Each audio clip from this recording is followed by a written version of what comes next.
Hey YouTube, this is Facial with Simply Lavish at Home, and today I am showing you how I DIY'd, well really semi-DIY'd, this candelabra from a few Dollar Tree and Amazon purchases. Check it out. For this project you'll need 3 of those Dollar Tree candlesticks.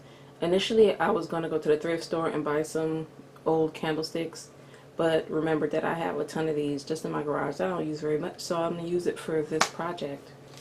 And I also have my trusty Gorilla Glue 2-part epoxy. I love this stuff in comparison to E6000. This gives a more permanent hold, and I've used this in other projects. It dries nice and clear. So I'm going to use this. And since you've probably seen this done if you're an avid YouTube watcher, I'm going to use Magic.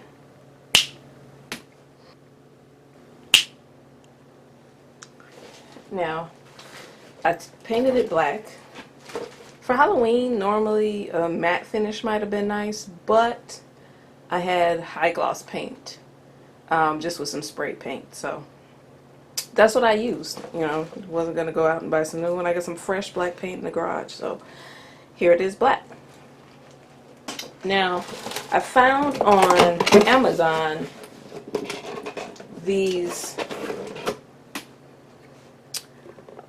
bottle candelabras. So basically it's an attachment that's made for a wine bottle, so you can make a candelabra out of a wine bottle. So these cost about 12 bucks, and I thought that was pretty awesome. So this is what I'm going to use to turn those candlesticks into a candelabra.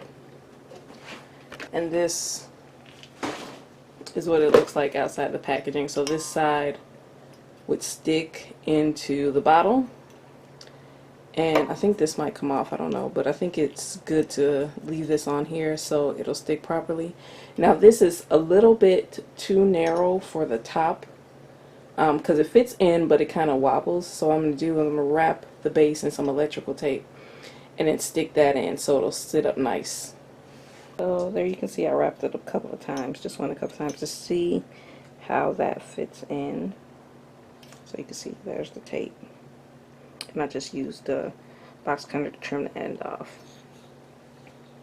I will see if it fits, and it is a little tight, but it's better to be tight than to be loose. So I have to shove that down in there and make sure it's in straight.